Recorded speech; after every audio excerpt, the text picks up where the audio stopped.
Lord Krishna नमन to all student, myself Subhash Dwivedi. और आज आपके क्लास 6 में चैप्टर 7 है हिंदी ग्रामर में। ठीक है, इसका नाम है कारक, इंग्लिश में केस कहते हैं इसको। तो सबसे पहले कारक को जानते हैं होता क्या। ठीक है, छोटी सी रूप में उदाहरण में आपको समझाता हूँ। जैसे यहाँ पे लिखा हुआ है राम ने रावण को मारा। ठीक है, ये वाक्य आपको समझ में आ गया। अब मैं इस वाक्य को दूसरी तरीके से बोलूँगा कि राम रावण मारा, राम रावण मारा। शायद ये जो मैंने 2 बार रिपीट किया अभी जो लाइन, ये आपको नहीं समझ में आई क्योंकि मैंने इनमें कारक चिन्हों को हटा दिया था। मैंने इनमें कारक चिन्हों का आपस में प्रयोग नहीं किया। जो इसमें संज्ञा शब्द हैं, है ना, और क्रिया शब्द हैं, उनको इनसे जोड़ा नहीं था। जो इसमें करता है राम, है ना, राम करता है ना, और कर्म क्या है, मारना है किसको, रावण को। तो क्या है ये आपस में एक दूसरे के साथ संबंध नहीं स्थापित किया इन कारक चिन्हों के द्वारा, इसीलिए ये वाक्य अधूरा था। दूसरा वाक्य पढ़ते हैं। लड़की कुएं पानी भर रही है, लड़की कुएं पानी भर रही है। अब मैंने इसमें यहाँ क्या किया, से को हटा दिया यहाँ पे। अब मैं इसको फिर से बोलता हूँ, लड़की कुएं से पानी भर रही है।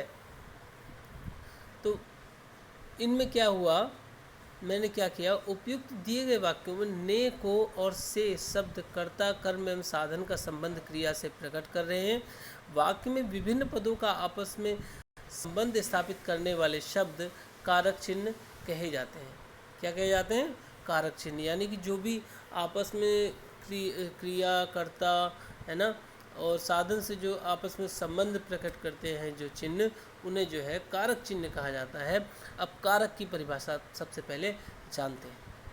कारक वाक्य की वह इकाई है जिसके द्वारा संज्ञा अथवा सर्वनाम का अन्य शब्दों से संबंध जोड़ा जाता है ना। कारक वाक्य की वह इकाई है जिसके द्वारा संज्ञा अथवा सर्वनाम का अन्य शब्दों से संबंध जोड़ा जाता है। जैसे राम क्या है, संज्ञा है, करता है ना। अन्य शब्दों से किससे संबंध जोड़ा गया, रावण से इसका संबंध जोड़ा गया। राम ने रावण को मारा, है ना। अगर सर्वनाम यहाँ पे बोला गया तो सर्वनाम क्या होगा, वह, है ना, या उसने रावण को मारा। किसने मारा, राम ने मारा, क्योंकि सर्वनाम जो है संज्ञा के स्थान पर प्रयोग किए जाते हैं। अब जान लेते हैं विभक्ति क्या होते हैं। कारक को स्पष्ट करने के लिए संज्ञा या सर्वनाम के साथ जो चिन्ह लगाए जाते हैं वे विभक्ति या परसर्ग कहलाते हैं। जैसे अध्यापिका के बाद, है ना, अध्यापिका के बाद ने, छात्राओं के बाद को, तथा पुस्तक के बाद से। यानी अध्यापिका के बाद जो है ने लगे, छात्राओं के बाद को लगे, पुस्तक के बाद से लगे। यानी कर्ता ने कर्म को करण ने से द्वारा, ये जो भी विभक्ति चिन्ह होते हैं, अभी आगे आप पढ़ेंगे। ठीक है, तो ये जो है विभक्ति चिन्ह कहलाते हैं। यानी कारक को स्पष्ट करने के लिए, है ना, संज्ञा या सर्वनाम के साथ जो चिन्ह प्रयोग किए जाते हैं, वही जो यहाँ पर ये प्रयोग किए गए, राम ने, है ना, लड़की कुएं से, यही तो विभक्ति हैं, यही तो कारक चिन्ह हैं। ठीक है, तो ये परसर्ग कहलाते हैं। विभक्ति ये क्या कहा जाता है, परसर्ग भी कहा जाता है, कारक चिन्ह भी इन्हें कहा जाता है। ठीक है, तो अध्यापिका के बाद ने, छात्राओं के बाद को, तथा पुस्तक के बाद से। तो ये जो ने को और से, ये क्या है, विभक्तियां हैं, कारक चिन्ह हैं, परसर्ग हैं। विभक्ति युक्त शब्द ही पद कहलाते हैं। विभक्ति युक्त शब्द ही जो क्या कहलाते हैं, पद कहलाते हैं।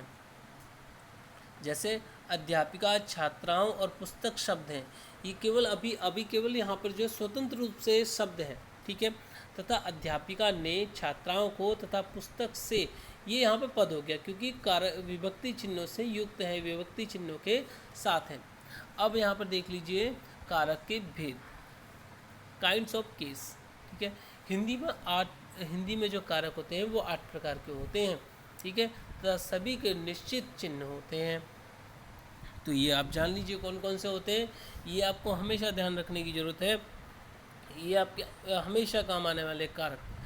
कर्ता ने कर्म को करने से द्वारा, है ना, संप्रदान के लिए अपादान से अलगाव के अर्थ में, यानी कि अलग होने के अर्थ में, संबंध का की के आदि अधिकरण में पर संबोधन हे भो रे अरे, हे भो रे, भो और रे का जो है प्रयोग जो है संस्कृत की वाक्यों में, श्लोकों में होता है। ठीक है। और तो कारक चिन्हों का प्रयोग देखें अब कैसे। हे वत्स हनुमान, हे वत्स, हनुमान ने रावण के नगर लंका में जाकर श्री राम के लिए वानरों के द्वारा माता सीता को जो है कैद से मुक्त कराया। अब क्या है, कर्ता कौन है, हनुमान है। हनुमान ने, कर्म क्या है, माता सीता को, करण क्या है, वानरों के द्वारा, है ना, साधन, है ना, किसके द्वारा, करण का अर्थ होता है साधन।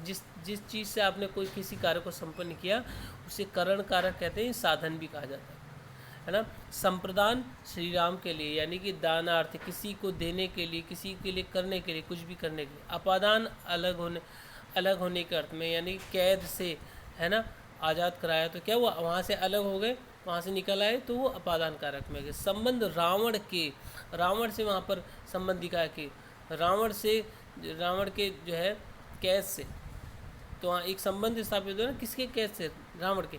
अधिकरण लंका में पर, है ना, जैसे बोलते हैं वृक्ष पर जो है मोर बैठा है, तो वृक्ष पर, है ना, या वृक्ष में बोले तो एक ही बात है।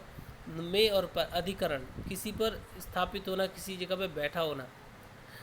जो है संबोधन, हे वत्स, जैसे हे राम यहाँ आओ, तो संबोधन किया, तो वो चीज़ है संबोधन में आती है। जहाँ पे हे लग जाए वहाँ पर संबोधन कारक आ जाता है।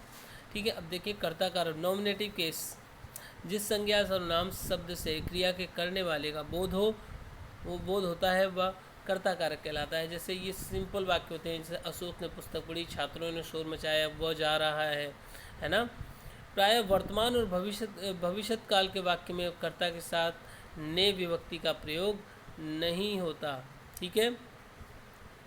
वर्तमान काल और भविष्य काल में वाक्य में जो है कर्ता के साथ ने का प्रयोग नहीं होता। जैसे अब मैं बोलूं, ये दोनों भूतकाल के वाक्य हो गए। ठीक है।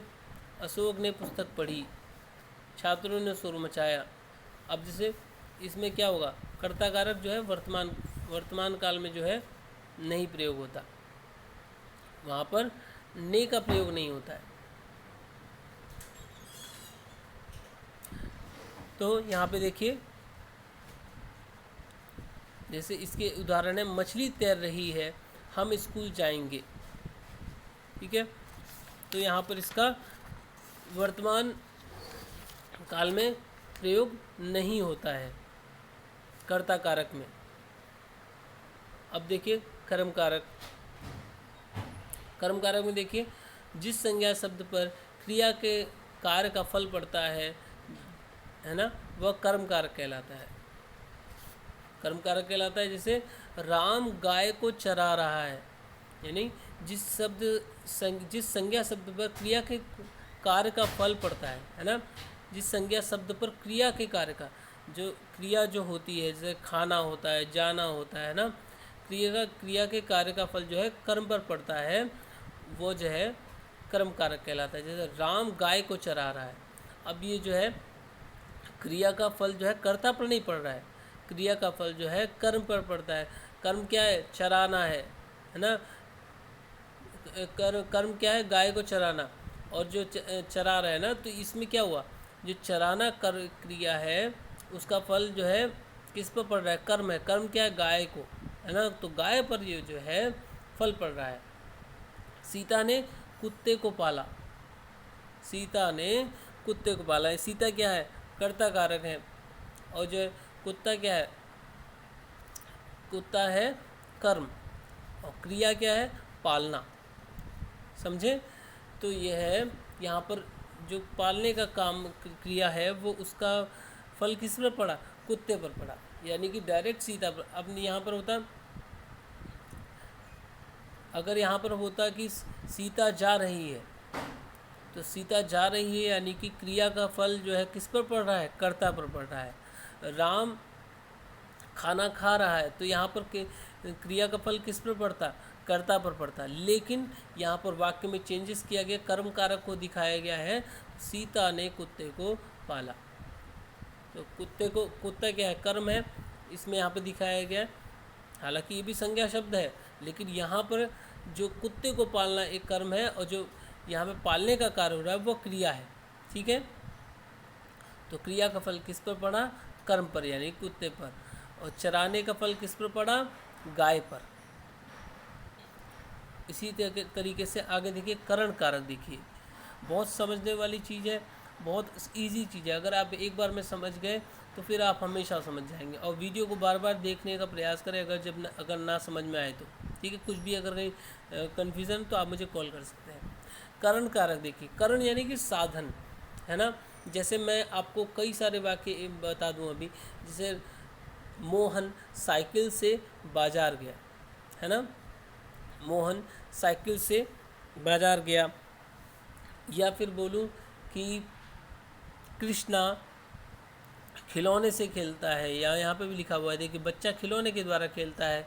मैं कलम से लिखती हूँ, है ना, से लिखती हूँ, जहाँ पे ने और से आ जाए या के द्वारा आ जाए तो वहाँ पर करण कारक आ जाता है। ये चिन्ह होते हैं, ने, से और द्वारा, ये यहाँ पर करण कारक होते हैं, यानी कि साधन कर्ता जिस साधन द्वारा क्रिया करता है, कर्ता जो है जिस साधन द्वारा क्रिया को संपन्न करता है उसे करण कारक कहा जाता है। जैसे मैं कलम से लिखती हूँ, बच्चा खिलौने के द्वारा खेलता है। ये सभी जो वीडियो में मैं अभी आपको वाक्य बता रहा हूँ, इन सभी जो कारक के बारे में समझा रहा हूँ, इन सभी कारकों से रिलेटेड आप मुझे जो है 5-5 वाक्य लिखकर और ऑडियो मैसेज दोनों में भेजेंगे, ठीक है। तो यहाँ पे देखिए, कर्ता जिस साधन, व्यक्ति अथवा वो साधन कोई भी हो सकता है, व्यक्ति हो सकते हैं या कोई वस्तु हो सकती है, उनके द्वारा जो है क्रिया करता है या उसको संपन्न करता है उस क्रिया को, उसे करण कारक कहा जाता है। तो मैं कलम से लिखती हूँ, बच्चा खिलौने के द्वारा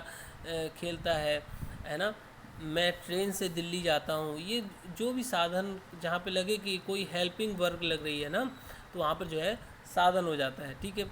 अब संप्रदान कारक देखिए, डेटिव केस, जिसके लिए कोई कार्य किया जाता है उसे संप्रदान कारक कहते हैं। सीधे सीधे कोई जैसे किसी को चीज़ देना, किसी को कोई चीज़ प्रदान करना, तो यहाँ पे लिख सकते हैं हम, यहाँ पे लिखे हुए वाक्य देखिए, छात्र पढ़ने के लिए विद्यालय जाते हैं, पढ़ने के लिए, है ना, कुछ मिल रहा है ना, उनको प्राप्त हो रहा है, क्या मिल रहा है, ज्ञान मिल रहा है, पढ़ने के लिए जा रहे हैं, तो विद्यालय जाते हैं। चंद्रशेखर आज़ाद ने देश के लिए प्राण न्यौछावर कर दिए, तो देश को क्या दिया, आज़ादी दिलाई ना उन्होंने, तो देश के लिए प्राण न्यौछावर कर दिए, तो प्राणों का दान दे दिया यहाँ पर, ठीक है। अपादान कारक, अपादान कारक का अर्थ होता है अलग हो जाएगा किसी जिस वाक्य में। अब देखिए इसमें कैसे क्या है, अलग होता है, क्या अलग होता है, ये इस वाक्य में आप देखेंगे। जिससे कोई वस्तु अलग होती है उसे अपादान कारक कहते हैं। जैसे मैं बोलूँ पेड़ से पत्तियाँ गिर गई, या पेड़ से पत्तियाँ गिर रही हैं, तो यहाँ पर अपादान कारक हो जाता है। पेड़ से पत्तियाँ अलग होकर नीचे गिर गई, तो वो क्या हो गया, वहाँ पर कोई भी चीज़ जिस वाक्य में ऐसा लग रहा हो कि अलग हो रही है, या उस चीज़ को छोड़ के जा रहा हो ना, वहाँ पर अपादान कारक होता है। जैसे बादलों से वर्षा होती है, तो वर्षा बादलों से हो रही ना, तो बादलों से जो है वर्षा नीचे आ गई, तो बादलों से जो है वर्षा अलग हो गई। गाड़ी स्टेशन से जा चुकी है, स्टेशन से जा चुकी है ना, जा चुकी यानी कि वहाँ से अलग हो गई। संबंध कारक, अब देखिए पोजेसिव केस, है ना, संज्ञा या सर्वनाम के जिस रूप से किसी व्यक्ति या वस्तु का संबंध दूसरी व्यक्ति या वस्तु से प्रकट हो उसे संबंध कारक कहते हैं, ठीक है। किसी चीज़ का उनसे रिलेशन वहाँ पे पता चले तो वहाँ पर संबंध कारक होता है, ठीक है। अब देखिए गीतांजलि टैगोर की रचना है ना, तो गीतांजलि का संबंध किससे पता चल रहा है, रविन्द्रनाथ टैगोर जी से, है ना। गीतांजलि टैगोर की रचना है। घड़े का जल शीतल होता है, किसका जल शीतल होता है, घड़े का जल शीतल होता है। यहाँ पर अगर आपको यहाँ पर क्वेश्चन अगर आप करें तो आपको पता चलेगा संबंध कारक। गीतांजलि किसकी रचना है, अब आप जब आंसर ढूंढेंगे माइंड में तो आप सोचेंगे कि किसका रिलेशन ढूंढेंगे आप माइंड में अपना, कि किसकी रचना हो सकती है, किसकी, यानी संबंध, उससे आप रिलेशन आप वहाँ पे ढूंढते हैं। तो गीतांजलि टैगोर की रचना है। घड़े का जल शीतल होता है। किसका जल शीतल होता है? घड़े का जल शीतल होता है। तो यहाँ पर संबंध किससे स्थापित हो रहा है? घड़े से। अब देखिए अधिकरण कारक, देखिए यानी कि में पर संज्ञा या सर्वनाम की जिस रूप से क्रिया के आधार, मैंने बोला किसी पर आधारित होना, किसी पे स्थान पर वो चीज़ होना है ना, क्रिया के आधार अथवा स्थान का ज्ञान हो, उसे अधिकरण कारक कहते हैं। जैसे छत पर कपड़े सूख रहे हैं, फल फ्रिज में रख दो, या पेड़ पर पक्षी बैठा है ना, या मुझ पर गुस्सा मत दिखाओ। तो यहाँ पर क्या होता है? अधिकरण कारक होता है, यानी कि आधार या उस चीज़ का कोई स्थान का ज्ञान हो, वहाँ पर अधिकरण कारक कहा जाता है। यानी कि कोई चीज़ जहाँ पर रखी हुई है या उस स्थान का पर्टिकुलर जगह का जो है स्थान के बारे में ज्ञात हो, उसे अधिकरण कारक कहते हैं। ठीक है, जैसे छत पर कपड़े सूख रहे हैं, कहाँ पर कपड़े सूख रहे हैं? छत पर कपड़े सूख रहे हैं। तो बताया ना, वहाँ पर आधारित है छत पर में, यानी कि कपड़े छत पर हैं तो वहाँ से आप ले आओ। तो ये वहाँ पर स्थान का ज्ञान हो रहा है, ज्ञात हो रहा है, या उस आधार का ज्ञान हो रहा है, उसे अधिकरण कारक कहते हैं। संबोधन कारक, संबोधन कारक संज्ञा या सर्वनाम की जिस रूप से किसी को संबोधित करने का बोध होता है, उसे संबोधन कारक कहते हैं। जैसे अरे वैभव कहाँ जा रहे हो, हे भगवान यह क्या हो रहा है, या फिर कोई अचंभे या विस्मय का कार्य होता है। जैसे आप कोई अगर इंडिया कोई मैच जीत जाती है तो आप कहते हैं वाह क्या इंडिया क्या खूब खेली है। तो वाह जो होता है ये भी संबोधन कारक होता है। आश्चर्य वहाँ पर जहाँ पर, या फिर हम कोई अगर दुखी होता है तो हम बोलते हैं हे राम, है ना, हे राम वो तो बहुत दुखी है। हे भो रे अरे, यहाँ पर जहाँ पर ये चीज़ें प्रयोग होती है वहाँ पर संबोधन कारक आता है। ये संबोधन कारक का चिन्ह भी होता है, जहाँ पे एक पूर्ण विराम का चिन्ह होता है ना, एक सीधा डंडा होता है, उसके नीचे एक बिंदी होती है, वो संबोधन कारक का चिन्ह होता है। ठीक है, तो कारक किसे कहते हैं, है ना, कारक वाक्य की वह इकाई है जिसके द्वारा संज्ञा अथवा सर्वनाम का अन्य शब्दों से संबंध जोड़ा जाता है, उसे कारक कहते हैं। मैंने आपको बताया कारक को स्पष्ट करने के लिए संज्ञा या सर्वनाम के साथ जो चिन्ह लगाए जाते हैं वे विभक्ति या परसर्ग कहलाते हैं। कारक के 8 भेद होते हैं: कर्ता, कर्म, करण, संप्रदान, अपादान, संबंध, अधिकरण, संबोधन। ठीक है, आई होप ये आपको चैप्टर जरूर समझ में आए होंगे। अगर फिर भी आपको कोई क्वेश्चन है, डाउट है, तो आप मुझे क्वेश्चन मैसेज कर सकते हैं, कॉल कर सकते हैं, और चैनल को सब्सक्राइब, लाइक, शेयर आपस में ज़रूर करें। Thank you very much.